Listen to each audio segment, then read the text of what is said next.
Boa tarde a todos. Nós estamos aqui na Sociedade de Estudos do Espírito Francisco de Assis, hoje é 27 de novembro de 2023, para mais uma tarde de estudos, para mais uma tarde de reflexão.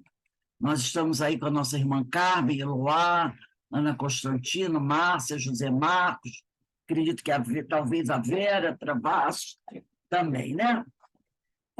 Quero lembrar a todos que hoje nós teremos a nossa palestra pública às 19h30 com a nossa irmã Vera Isaura.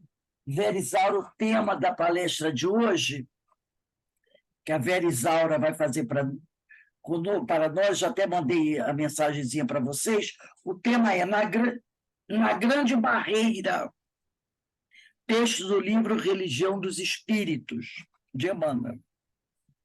E também lembrando a todos que domingo, dia 3, às 15h30, acontecerá o 7º Seminário Espírita com Jesus na Seara, e a palestra será com com a nossa amiga Merily Lopes, e ela mora em Nova York, e ela vai conversar conosco sobre reconciliação. Bom, todos são convidados domingo, às 15h30, aqui no CEOI. Aqui no CEOI não, aqui no Cefa, né? Eu falo Cefa, CEOI, nós teremos a nossa palestra, é o último seminário espírita do ano que a nossa casa realiza. Mas, agora, nesse horário, né, que é o horário das 5h30, nós estudamos esse livro, Devassando o Invisível, de Ivone do Amaral Pereira. Nós estamos estudando o capítulo que trata sobre sutilezas da mediunidade. Já avançamos bastante nesse capítulo. Mas antes de nós iniciarmos, vamos fazer a nossa prece. Vamos agradecer a Deus, agradecer a Jesus, aos espíritos amigos, pela oportunidade que eles nos dão de estarmos reunidos aqui para estudarmos mais uma vez. Pode falar, Zé. Não, é que você falou da Vera, ela está deitada aqui de repouso, tá? Tem problema de divertículo, está incomodando. Tudo bem, tá se bom? Deus quiser, vai melhorar, vai melhorar. Com certeza. Então, vamos lá. Vamos iniciar aqui o nosso estudo. Eu estou no item 4, né? Vamos começar aqui no item 4. Deixa eu contar os parágrafos, porque esse capítulo a Ivone dividiu em 4 itens, né? Então, 1, 2, 3, 4, 5, 6, 7, é o 8º parágrafo do item 4, 8º parágrafo. Que começa... Rose, eu estou com o livro, mas na semana passada eu não consegui localizar. Desculpa, me diz qual é a página. Como é que é a capa do seu livro? Deixa eu ver aí, Eloá. Liga aí. Para eu ver a capa do teu livro. Engraçado, eu achei que a gente tinha parado no Esse aqui. quinto parágrafo. Aliás, no quinto item, para começar o 6º. Eu marquei aqui, não? Rose. Começamos o quinto, desculpe, nós começamos o 5º item já. Só que no 5º item... nós vamos começar o 6º. Está aqui anotado no livro. Eu também, que a gente ia começar o 6º na semana passada, que não pôde ter. Próxima aula, eu coloquei Qual aqui. O item? O 6º item. É o 5º item, 2º parágrafo. 5º item. Tá bom, tudo bem, que repetir não faz mal. Justamente dia 20 não teve. Pois é, não teve, estava marcado aqui para... tudo bem, Rose, se voltar, tá ótimo. 5º parágrafo. Qual parágrafo? 2º, do item 5. Item 5. Assim, não faria juízo muito justo dos filhos de Deus. 2º parágrafo. Engraçado, meu livro está marcado 5º item, eu não vou conseguir pegar. Mas é isso mesmo. É isso, Não o meu é faria sexto. Ah, desculpe, é 6, é porque eu escrevi tanto em cima dele. Ah, tá. Fiz umas observações em cima Então dele. tá certo. E o sexto está aparecendo, é o sexto item. Tá bom. Texto. Alguém tem um livro igual o da Ele é velhinho, a gente fez lá no CEOI. O meu é esse daí que aquela menina tem. Então, Você me tá orienta. Me oriente, por O que a Isabela favor. está mostrando, teu, Ana? na página 184. 184, ok. Valeu. É que o 6, eu rabisquei tanto em cima do 6, 184, tem ok. referências que o 6 está escondido aqui. Aqui pertinho, 184. Revista tão velhinho, 181, né? 84, tá aqui. Sexto item. Sexto item, aí que Ok. é que o 6 realmente eu não estava nem vendo o 6. Então, eu vou ler só um pedacinho do parágrafo anterior, antes de entrar no 6, tá? Tá. Ela diz aqui, ó, um pouquinho, subindo acima do sexto item, subo aí umas 4 ou 5 linhas. Ela diz assim, assevera Charles, quer dizer, afirma Charles, ainda que por tudo isso, nós outros, os espíritas, deveremos empreender todos os esforços para difundir, quer dizer, espalhar, né? Divulgar a doutrina espírita entre os homens, sob o critério sadio com que o céu Noa tem revelado, visto que somente ela estará em condições de resolver os múltiplos problemas que desorientam a humanidade. Agora eu vou começar o item 6. Põe a data aí no item 6, dia 27/11. Então, diz assim, não faria juízo muito justo dos filhos de Deus aquele que supusesse, que acreditasse, né, ser um obsessor, entidade generalizadamente malévola. Então, ela está dizendo que não seria correto a gente acreditar que todo obsessor é uma entidade, é um espírito mau. Às vezes não. Eu já contei até para vocês o caso da última aula que nós tivemos, do rapaz que está numa igreja, rezando, e, de repente, um espírito doente, um espírito de um homem que morreu de tuberculose, por alguma razão, o viu sentado ali na igreja e ficou ao lado dele. Gostou dele e ficou ao lado dele. Só que esse espírito, na última encarnação, tinha morrido de tuberculose. E o rapaz seguiu a vida dele depois, e esse espírito sempre ao lado, grudado com ele. E, de repente, ele começou a apresentar os quadros, cansaço, tosse, febre constante. Foi ao médico, o médico examinou, não tinha nenhum sinal físico de doença. Mas falou, olha, você está com um quadro de alguém que está com uma gripe muito forte, que está até parecendo que seria uma pneumonia, mas você não tem sintomas, quer dizer, não tem marcas. O pulmão está limpo, está tudo direitinho. Está tudo bem. Mas o rapaz constantemente mostrava esse quadro. Aí o rapaz, a coisa continuou, sabe? A febre, o cansaço, as tosses. Aí um amigo disse para ele, vai lá no centro, toma um passe, uma palestra. E foi. Aí, chegando lá, essa casa tinha atendimento, né? Ele foi para o atendimento fraterno, fez o tratamento espiritual. E aí o orientador espiritual da casa falou para ele qual era o problema. Esse rapaz já tinha conhecimento do espírita, né?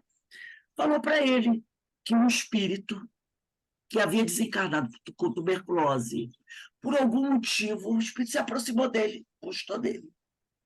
E ele estava com sintomas, mas ainda no corpo dele não tinha nenhuma marca da doença. Mas se o tratamento, se ele não entrasse no tratamento espiritual, se ele passasse a fazer alguma coisa, no futuro, aqueles sintomas deixariam marcas. Aí ele iria, realmente, dali um tempo, apresentar problemas do pulmão, tudo mais. Então, não era um obsessor, entre aspas, mas não era mal. Não era mal. Mas estava ali, por alguma razão. Então, ela disse aqui, não faria juízo muito justo Filho de Deus. se pusesse que acreditasse ser um obsessor, entidade generalizadamente malévola. Certamente que a gradação, quer dizer, o nível desses pobres delinquentes é quase infinita. Então, você tem do obsessor, que ele, às vezes, se reúne com você, às vezes querendo ajudar. Eu quero ajudar muito fulano de tal. Não tem as mínimas condições de ajudar ninguém. Está precisando de alguém que o ajude. Mas ele quer ajudar. E aí ele se junta com a pessoa, ele se aproxima da pessoa. Ele vai mais atrapalhar do que ajudar. Mas ele está cheio de boa vontade, querendo ajudar. Está de chota cheia. Mas ele não está em condições de ajudar. Entendeu? Agora, tem esse obsessor que gosta, às vezes, de você. Eu gosto muito do fulano. Fulano está passando por uma situação difícil, eu vou ajudá-lo. Tem uma condição de ajudar. Vai até trazer problemas. Mas ele está ali por carinho. Tem esse, tem aquele que é extremamente mau. Então, tem vários níveis, né, de gradação. Tem o obsessor, que ele simpatizou com você, por isso ele quer ficar junto com você, e tem aquele que é extremamente mau, que quer destruí-lo. Então, a gente não pode generalizar, achar que todos são seres maus. Tá? Isso que ela está querendo dizer. Certamente, como ela diz, que a gradação desses pobres delinquentes é quase infinita. Caberiam no volume o estudo e a classificação dos espíritos obsessores, com quem temos tratado, aí ela está dizendo ela, né? Desde o início da nossa tarefa mediúnica. Se ela fosse contar para a gente o nível de todos os obsessores com quem ela já esteve em contato, daria um livro só falando da personalidade de cada um. Porque o que Ivone já trabalhou, né, é obsessor, suicida, de todo tipo, daria um volume se ela tivesse que fazer um estudo de cada um deles. Tá? Aí ela diz aqui, é possível que existam aqueles verdadeiramente réprobos, os maus, né? Os réprobos são esses, os maus, aqueles terríveis, aqueles, né, que estão ali querendo arrebentar todo mundo. Então, ela diz, é possível que existam aqueles verdadeiramente réprobos, e realmente existem, como a gente já falou, né? Espíritos, até mesmo aqui nesse livro, que ela fala, espíritos que nem podem chegar perto do médium ainda, espíritos que trazem todo aquele ódio, aquela revolta terrível. Ela usou, numa aula passada aqui, que eu não me lembro agora que foi, ela deu até um nome para eles, né? Um nome assim, muito, muito pesado, que ela usou para falar dessas personalidades, daqueles que reincidiram gravemente, né? Então, ela... Nossa, vocês estão escutando barulho? Tem um barulho danado. Está passando uma ambulância aqui. Então, ela fala desses espíritos terríveis, ela usou até um nome aqui de alguns deles. Tentei achar aqui, mas ela falou sobre, então, tem espírito de todo... Da mesma maneira que a gente pode dizer o seguinte, de encarnados, né? Tem pessoas que, meu Deus do céu, que você vê fazer coisas assim, você diz, não acredito que o ser humano tenha capacidade de fazer uma... E aí não precisa muito. Nós não vimos aí agora, nessa questão aí dessa guerra, aqueles soldados do Hamas que atacaram, né?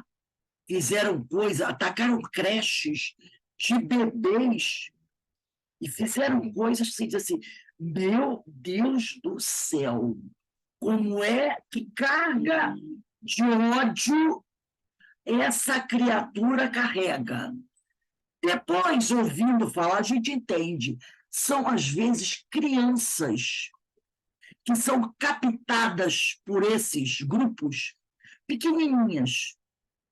E, desde pequenininhas, elas são alimentadas com ódio. Com ódio. Isso acontece muito em vários desses grupos. Também acontece na África, também tem isso. Eles sequestram, às vezes, crianças de 4, 5 anos. Esses grupos rebeldes. Levam as crianças com eles. As crianças são tratadas como escravas. E, ao mesmo tempo, são educadas para serem mais. Então, aquela criança, ela cresce apanhando deles. Eu vi ontem uma entrevista de um rapaz que ele fugiu. O pai dele foi um dos criadores do Hamas. Ele deu entrevista para a televisão. O pai dele foi um dos criadores do Hamas. Então, desde pequeno, ele foi criado nesse grupo. E ele foi educado assim, com muita violência. Ele disse que quando ele tinha 8... Olha só, o pai dele foi um dos fundadores, era um dos dirigentes. Ele disse que com 8 anos, ele fez uma besteira lá, errou no negócio, que a disciplina era aquela disciplina terrível. E ele fez uma coisa errada. Eles amarraram ele no poste, olha só, os soldados lá do Hamas, em corretivo, né? Amarraram ele no poste e deram, 8 anos, uma surra nele de fio de ferro, com 8 anos. E era a forma como eles tinham para educar quem erra. Ele disse que tomou essa surra, tiraram a roupa dele, amarraram ele no poste, deram um homem deu uma surra nele com fio de ferro, 8 anos. E ele passou a vida toda dele assim, sendo educado para ser mal, para matar, entendeu? Então, ele disse que cresceu assim. Mas quando ele fez 18 anos, ele uma vez estava numa situação lá, e ele viu uma coisa, eles fazendo uma coisa, e aquilo deu nele uma aversão. E ele começou a pensar sobre aquilo. E é aquela coisa, né? O cara foi criado ali, mas não tinha essa coisa ruim no coração. Não era uma pessoa assim. E aí ele foi participar de uma incursão do Hamas e ele foi preso no Israel. Ficou na prisão em Israel. E aí um dos soldados lá, um dos diretores da prisão, percebeu que ele tinha uma índole diferente. E o povo chamou, e ele se tornou espião do Hamas. Ele voltou para o Hamas, quer dizer, se tornou um espião para Israel, do Hamas. Né? Ele foi para o Hamas, mas começou a passar as informações para os israelenses.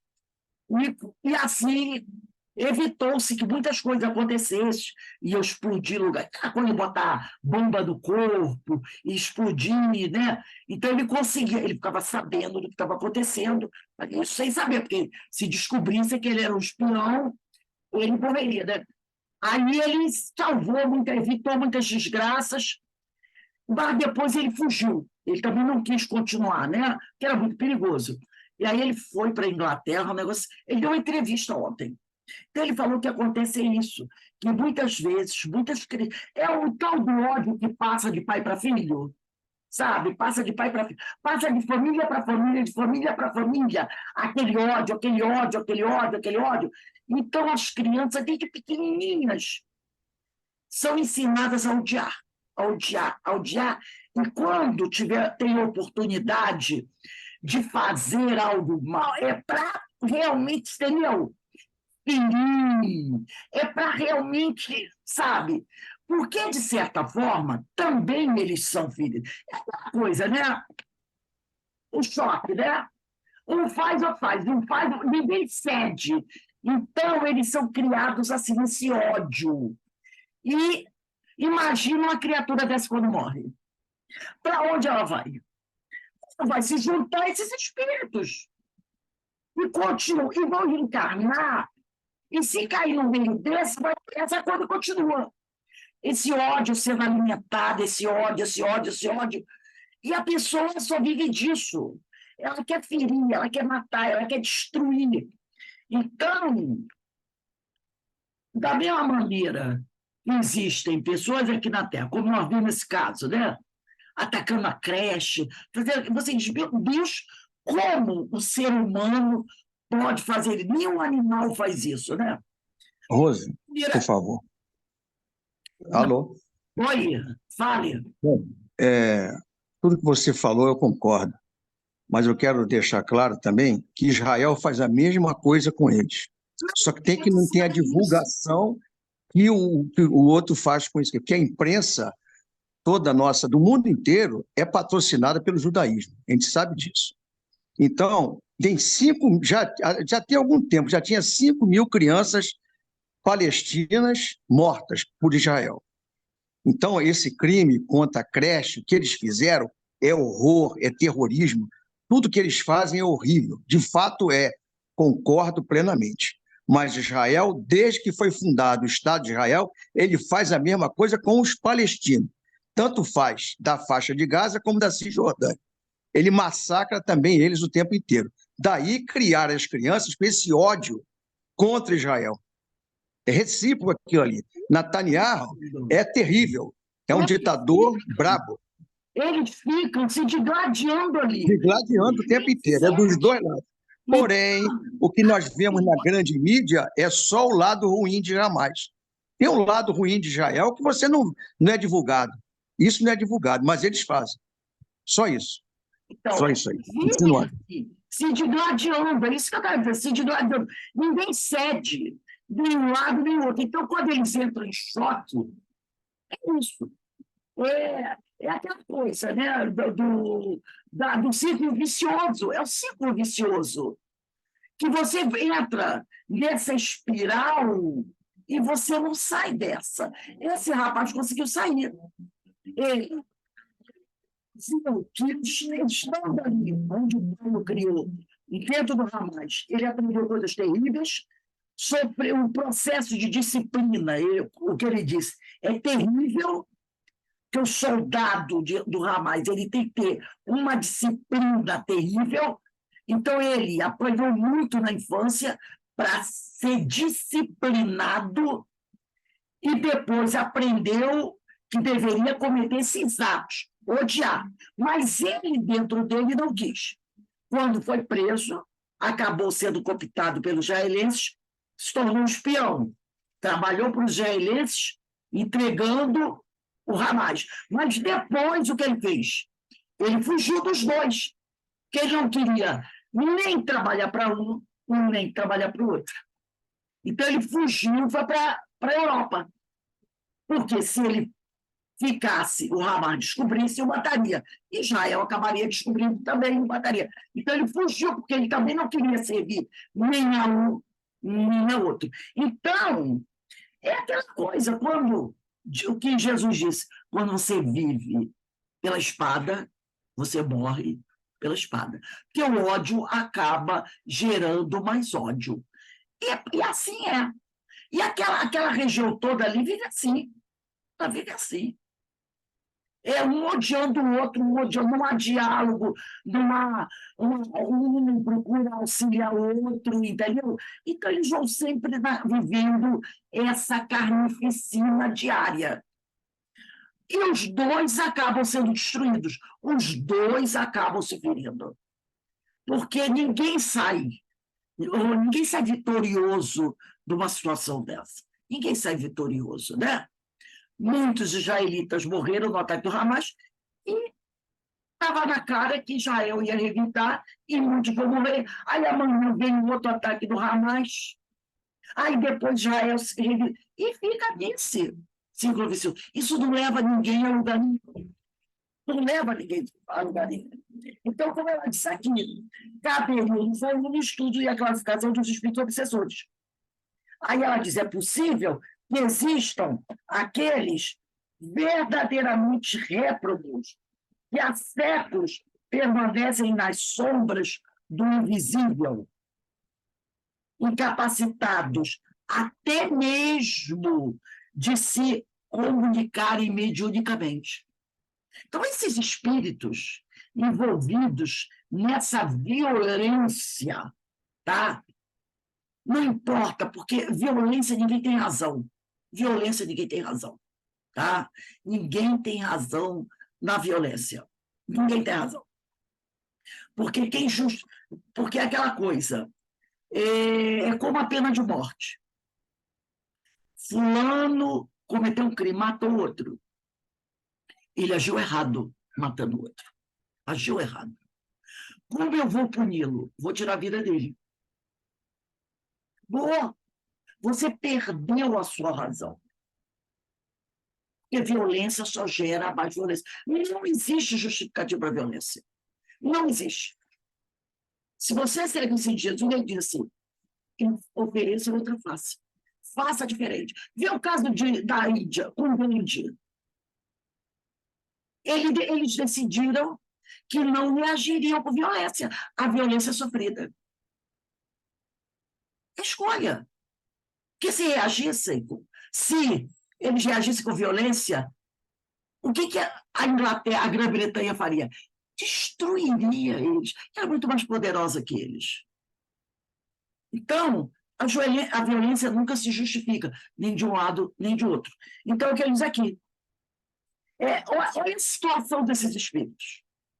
É possível que existam aqueles tão desorientados, tão perdidos no meio disso tudo, que há séculos, nós podemos dizer até milênios, permanecem nas sombras do invisível, incapacitados até mesmo de se comunicarem mediunicamente, cuja truculência vibratória aniquilaria o médium se dele se aproximassem. Se um espírito desse grau de violência, de obsessão, envolvido nessa vibração de maldade, que vivem nessas furnas terríveis, chegassem perto de um médium na mesa mediúnica, eles poderiam aniquilar o médium vibratoriamente. Então, esses espíritos, desse nível de gradação, tá, de energia vibratória, não estão perto, estão em regiões muito duras, como Jesus disse, onde há muito ranger, dor e ranger de dentes. São zonas abismais, quer dizer, faixas vibratórias abismais que nós nem sequer imaginamos. De tanta dor, de tanta maldade que aquele espírito carrega. Ele não tem capacidade de se comunicar mediunicamente. Não tem. E por isso eles carregam uma carga vibratória tão terrível, estão tão fechados dentro daquilo, que eles não conseguiriam se aproximar de ninguém. É como se você pegasse um desses homens que estão aqui na Terra, patrocinando o mal, dizendo que vão matar, e tentasse falar com ele. Não faz isso. Ele não consegue, na mente dele, captar isso. Ele não consegue, tá? Então, ela diz que é uma coisa assim que é difícil até para a gente analisar. É difícil para a gente analisar uma criatura como essa, uma situação como essa. Tá? E ele diz aqui, essas conversações, no entanto, jamais são recordadas ao findar do transe.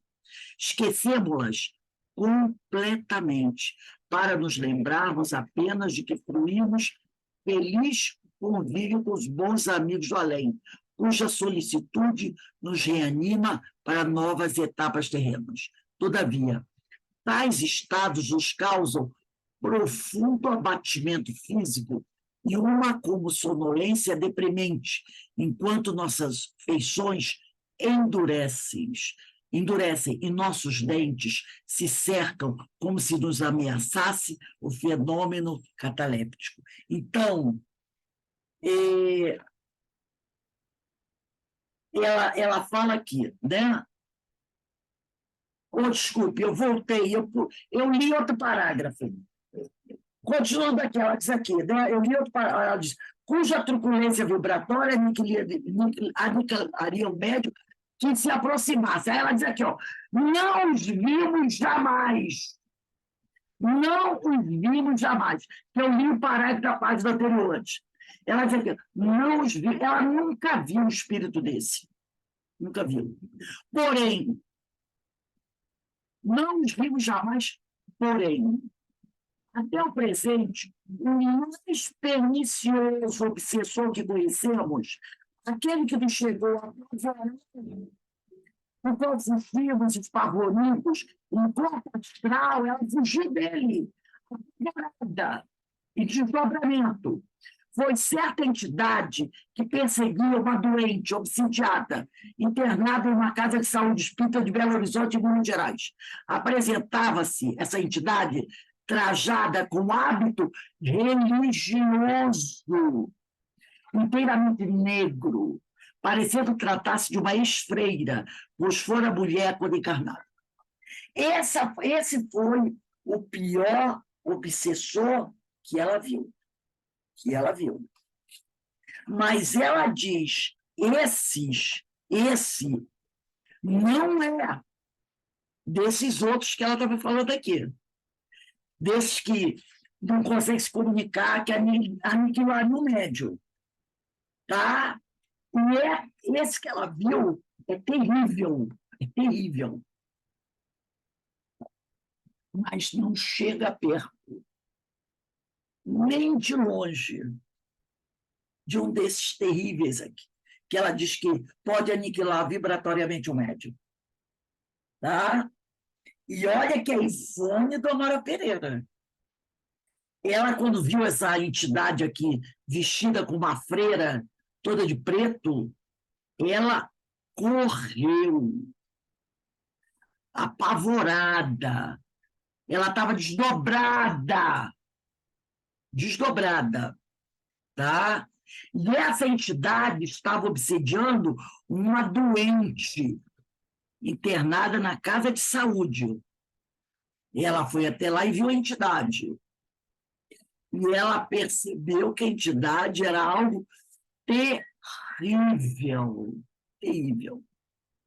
E ela fugiu, ela diz aqui, ó, fugimos espavoridos em corpo astral. Era uma entidade, uma mulher, que fora uma freira. Imagina que tipo de freira. Imagina. Uma vez, eu estava fazendo um estudo sobre criminosos de guerra. Era sobre mulheres criminosas de guerra, onde, na pesquisa, se descobria que as mulheres criminosas de guerra foram piores que os homens. E aí vinha descrevendo o tipo de crime que elas praticavam.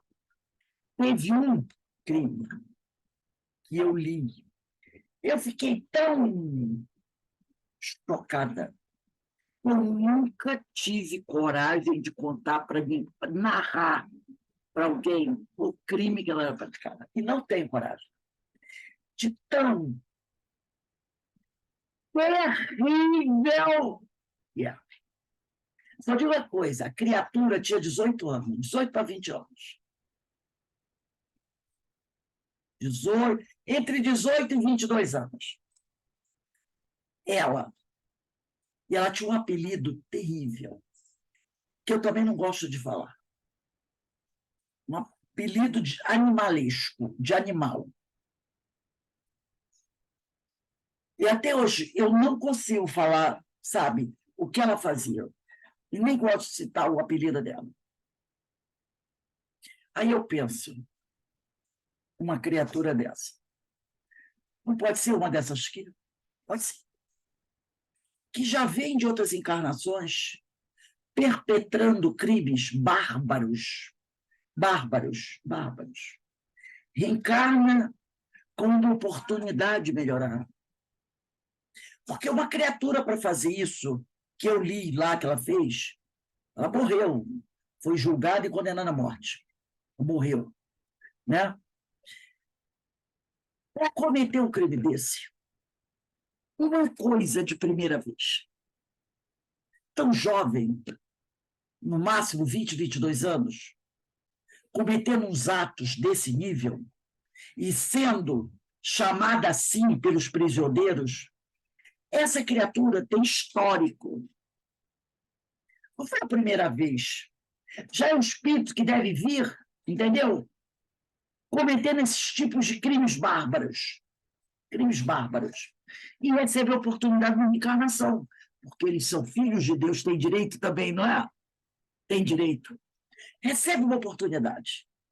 E quando ela recebe a oportunidade, o que acontece? A primeira brecha que ela vê, que surge na frente dela, primeira oportunidade de voltar a colocar em prática seus instintos, ela coloca. Ela coloca. Surgiu a oportunidade. Opa! Aqui eu posso mostrar a minha índole, meu caráter. Não, esse espírito que ela diz aqui, que apavorou a Ivone, é um desses espíritos. E quando reencarna, se surgir uma oportunidade de fazer algo ruim, ele vai fazer. E cada vez ele vai reencarnando em situações mais complicadas. Quando retorna o plano espiritual, qual a faixa vibratória que essa criatura vai? Daqueles que são parecidos com ela. Atração. E assim vai, assim vai, assim. Aí a dor vai batendo, vai batendo, vai batendo, vai batendo, vai batendo, até que a criatura um dia, de tanta dor, olha aí, ó, dor e ranger de dentes, ela cede. Mas até que essa criatura ceda, quanta dor vai ser infligida a ela. Então, essa personagem aqui, esse espírito aqui, que a Ivone fala, que fez a Ivone fugir apavorada, imagina a carga de ódio. Como ela fala aqui, truculência vibratória desse espírito. E era uma freira, uma religião. Mas a gente não já ouviu falar que os religiosos cometeram os crimes mais bárbaros? E as guerras religiosas foram as piores guerras. A pessoa usa a religião como um manto para se esconder e para justificar, muitas vezes, né, os seus instintos. Lembra da Inquisição? Eram religiosos, bispos, cardeais, padres, que praticavam aquelas torturas terríveis. Né? Que quando a gente lê alguns livros que falam do tipo de tortura, você diz assim, meu Deus do céu, como é que padre poderia ferir uma pessoa dessa maneira? Fizeram com maior tranquilidade, justificando que era para Deus, essas coisas terríveis, né, que a gente sabe que... Aí ela continua aqui, ó. É singular uma particularidade entrevista em nosso longo tirocínio mediúnico. Quer dizer, atividade de trabalho mediúnico. Os obsessores, olha aqui, ó, os obsessores que, quando encarnados, foram mulheres, olha aqui, são profundamente mais endurecidos, odiosos e temíveis dos que foram homens. O que eu falei? Olha aí.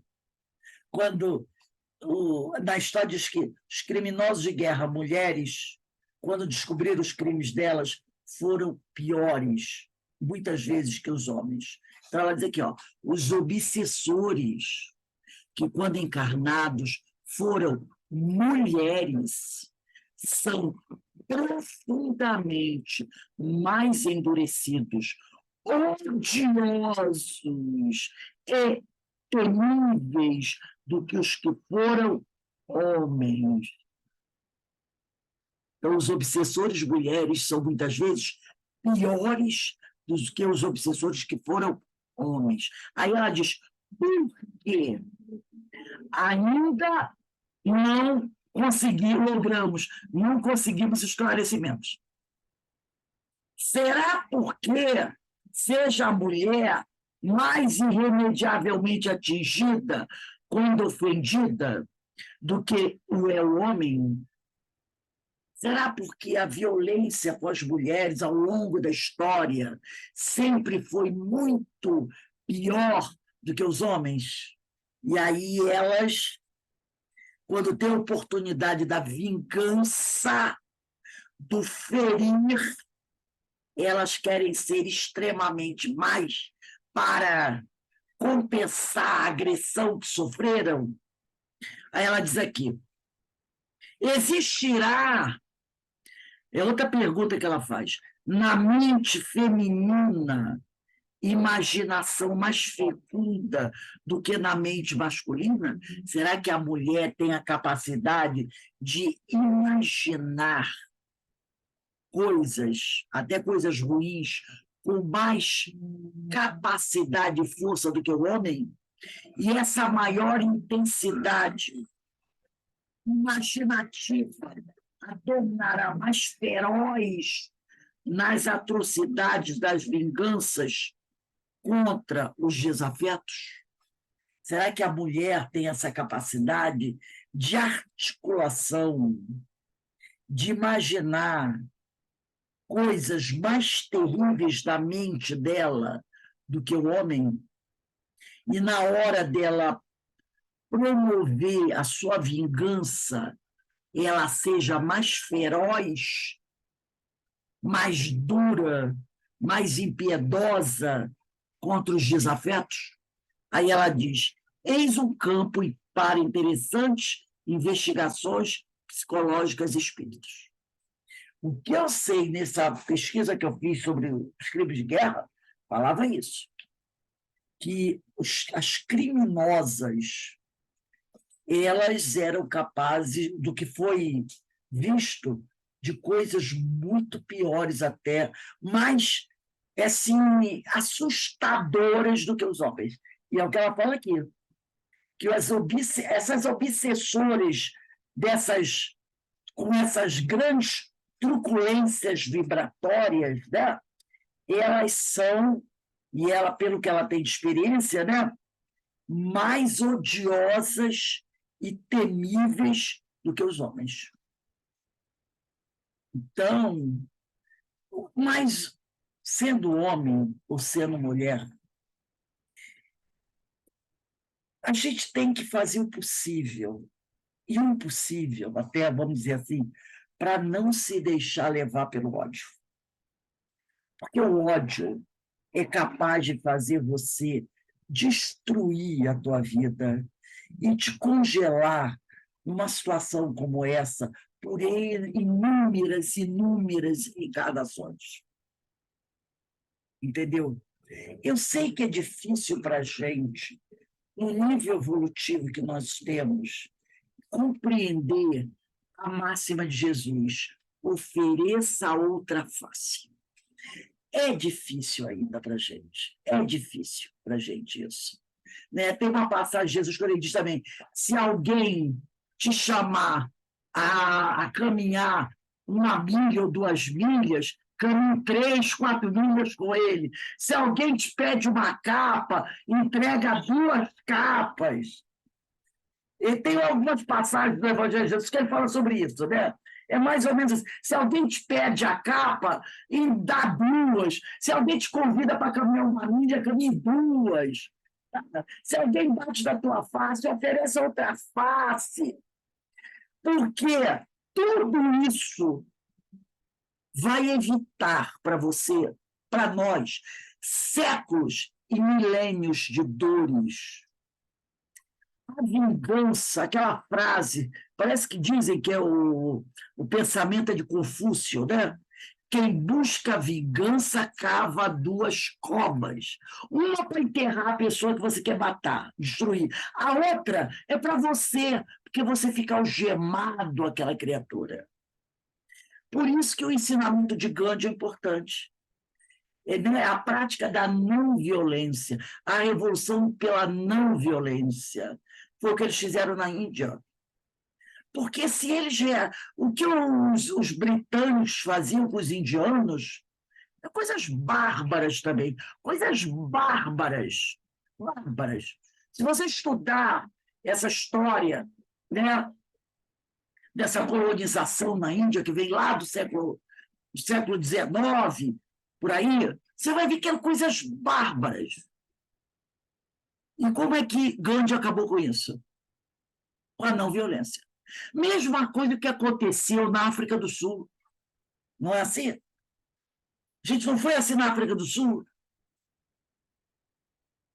Quantos anos e anos e anos a África do Sul foi dominada e os africanos sofreram barbaramente. Ô, Rose, e o Gandhi morou na África do Sul primeiro. Morou primeiro na África do Sul, exatamente. Ele foi para lá jovem. Foi estudar lá, se formar lá, né? Zé Marcos. Foram os holandeses, não eram os holandeses que dominaram a África do Sul? Também. Tem os belgas que arrasaram com o Congo. Tudo isso. Como é que quando meu Deus, aquele que foi presidente da África do Sul, Mandela. Mandela. quando Nelson ele foi Mandela. presidente, o que ele fez? Ele podia fazer o quê? Agora nós vamos nos vingar. Não. Ele chamou as 2 partes para conversar. Ele promoveu uma partida, se eu não me engano, foi de hóquei, né? Entre os brancos e os negros, para eles. Aquele futebol. É um futebol com a mão que corre e dá trombado no outro. Isso mesmo. Ele fez uma competição esportiva entre eles. Colocou frente a frente o agressor e o agredido. Eu lembro do filme. O maior exemplo foi ele que convidou para ficar ao lado dele no jantar de posse o carcereiro dele. Exatamente, ele ficou preso 28 anos. O carcereiro que maltratou ele direto, ficou sentado ao lado dele na posse dele. Ele botou o agressor e o agredido frente a frente para eles conversarem. E muitas vezes o agredido chorava quando de frente para aquele que ele agrediu. Teve um que o Mandela mandou trazer a criança, porque ele matou toda a família daquela criança, o cara. E fez ele compreender o ato terrível que ele fez. No final, ele adotou a criança. Pegou o menino para criar. Coisas terríveis. Eu vi o filme. Coisas terríveis que eles faziam com os africanos na África do Sul. Mais 2 detalhes. O nome do esporte é rugby. Rugby, né? Rugby. Isso. Coisas terríveis que eles faziam. Outra coisa terrível que a gente não sente, que fala muito da guerra do Vietnã, do americano com aquele pessoal. Mas aquilo começou com a França. A França estava lá, e você tem documentários, já bem rudimentares, documentários, né? Que o francês acordava de manhã se distraindo, dando tiro em quem estava passando não sei aonde, que era o vietnamita. Matava-se. Grandes O prazer. de torturas foram ensinados pelos franceses. A maioria dos, inclusive aqui da América. Exatamente. Então, o que Mandela fez? Ele não se vingou. Ele procurou reunir os dois. Foi o que Gandhi fez. Porque se você não fizer isso, se alguém não mudar a sua cabeça, não procurar o lado da paz, aquele ódio vai se perpetuar. Se alguém não oferecer a outra face, o ódio continua. Por isso que Jesus diz para Pedro: Pedro, envalia a tua espada. Porque se eu quisesse, Jesus diz, você acha que eu não teria uma legião de anjos que viessem em meu socorro? Não sei que eu teria. Ele falou: Pedro, embainha a tua espada, porque se você mata esse soldado para me proteger, todo esse grupo, essa legião de soldados aí, vai massacrar com todos nós. Ele comete uma violência contra mim, eu devolvo uma violência, aí ele vai praticar uma violência maior contra mim, aí eu vou elaborar uma vingança maior contra ele, e a gente vai viver assim séculos e milênios trocando figurinha de ódio, e vamos anos por buraco. Então, a violência não tem justificativa. Isso aí. Não é porque eu sofri um ato violento que o meu ato violento está justificado. Não está. Não está. Principalmente se eu for uma pessoa que estou buscando estudar os ensinos de Jesus. Não está justificado. O Chico dizia: é melhor ser a vítima do que o agressor. É melhor ser a vítima do que o agressor. Então, quando a Ivone traz para a gente aqui esses espíritos, como ela diz aqui no parágrafo, né, logo no início da lição, é possível que existam aqueles verdadeiramente réprobos, quer dizer, verdadeiramente maus, que há séculos, podemos dizer milênios, permanecem nas sombras do invisível, incapacitados até mesmo de se comunicarem mediunicamente, cuja truculência vibratória aniquilaria ao médium se dele se aproximassem. Gente, que terrível a vida de um espírito que está numa situação. Agora, como é que ele chegou nessa situação? Foi com ódio, foi odiando, foi alimentando ódio, alimentando ódio, alimentando ódio e fazendo práticas terríveis. Por isso Jesus diz: embainha a tua espada, Pedro. Porque quem vive pela violência, morre pela violência.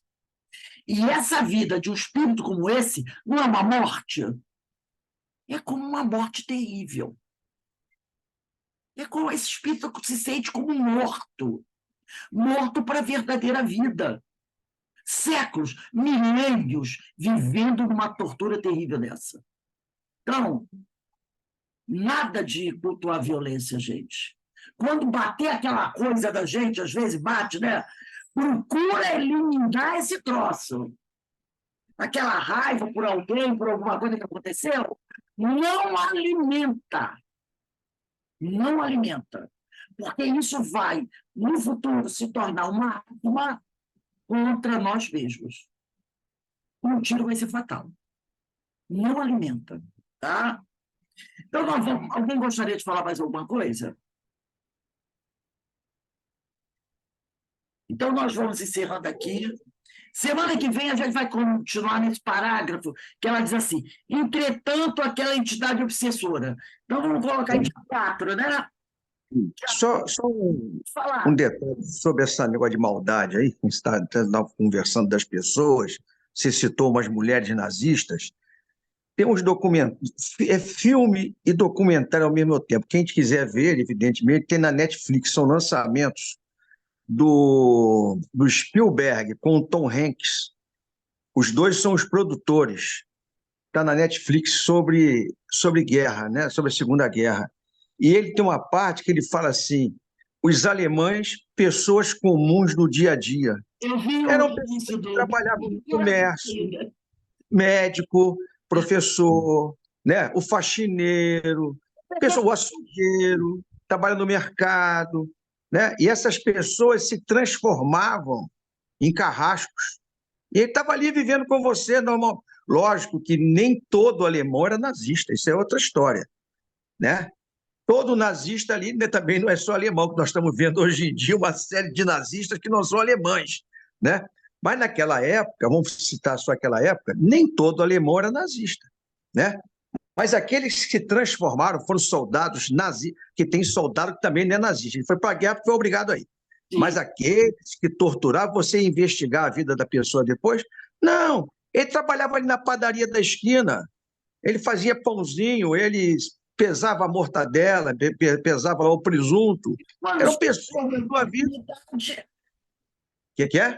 Quando surgiu a oportunidade de mostrar a índole dele. Isso, exatamente. Então, esses filmes do Spielberg, do Tom Hanks, eles são os produtores, mostra exatamente isso aí. Pessoas comuns. O porteiro do prédio lá que tinha, de repente, teve a oportunidade, matou, torturou. A pessoa vive numa máscara. Isso. As Exatamente. enfermeiras de Mengele eram Isso aí. pessoas que ganharam medalhas de honra pelo trabalho de dedicação. As enfermeiras de Mengele É, isso aí. ganhavam Exatamente. condecorações, eram mulheres condecoradas pelo trabalho, pela eficiência delas. E Olha, aí fizeram o que fizeram. Eu conheci um médico aqui na cidade do Rio de Janeiro, ele já está falecido, né? Nós fomos clientes dele, e depois um belo, não vou citar nomes, porque deixa para lá, né? Ele, eu acho que não está mais vivo, mas de repente, naquela época que a gente lia jornal, né? Abria o jornal para ler, eu vi ele denunciado pelo Tortura Nunca Mais. Aquele homem tão bonzinho que me atendia minha esposa, ele ficava lá na sala de tortura da Marinha. Quando o sujeito estava lá já desmaiado, ele ia testar se ele podia aguentar mais um pouco a tortura. E ele é um médico aqui na Tijuca, do Rio, aqui na Tijuca. Boa pessoa, você ia conviver com ele ali, excelente médico, boa pessoa. Porém, tinha esse lado. Então a gente percebe, né, que às vezes o espírito ele traz essa carga, surgiu a oportunidade, aí era a hora dele o quê? Dele fazer o quê? Não, eu não vou ceder. Então é a prova dele, passar por aquela oportunidade para ver se ele vence e não se entrega. Mas aí ele se entrega àquela prática. E aí, ó. Olha o caso desse médico, né? Então, são coisas terríveis, gente. Mas o ideal é que a gente não se deixe envolver por nada que seja negativo, porque a gente não sabe o que a gente traz na nossa história, né? Então, que a gente lute sempre contra qualquer momento que nos convide a um ato de violência, a uma prática desequilibrada, que a gente lute para não se deixar levar por isso. Né? Por isso Jesus diz, embainha a tua espada. Bem, meus irmãos, nós vamos encerrando aqui, daqui a pouco nós estaremos aqui com a nossa irmã Vera Isaura, que vem fazer o estudo conosco, né, da noite de hoje. Lembrando a todos do nosso evento, domingo, 15h30, que vai ter o nosso seminário, o 7º Seminário Espírita com Jesus na Seara. Nós vamos falar sobre reconciliação. Domingo, dia 3, às 3h30, todos estão convidados. É o nosso seminário de Natal, né? Vamos falar de reconciliação. Então, vamos dar uma paradinha agora, agradecendo a Deus pela oportunidade que Ele nos dá de conversarmos sobre isso. porque precisamos falar sobre isso, né? Para a gente não esquecer. E foi muito bom esse estudo, essas informações que Ivone trouxe para a gente, né? Para que a gente, Deus me livre, né? E vamos orar muito por esses irmãos, orar por eles, para que eles possam se arrepender, para que eles possam, né, deixar o amor de Jesus tocá-los, para que deixar que a luz brilhe dentro deles. Porque eles têm luz, só que eles não sabem. E Jesus diz, deixa brilhar a tua luz. Né? Então, muito obrigado, Senhor, por essa oportunidade. Vamos dar uma paradinha, daqui a pouco a gente retorna para a nossa palestra pública. Carmen, tu faz a nossa leitura de Prepare a Prece? Obrigado, minha amiga. Daqui a pouco a gente está de volta.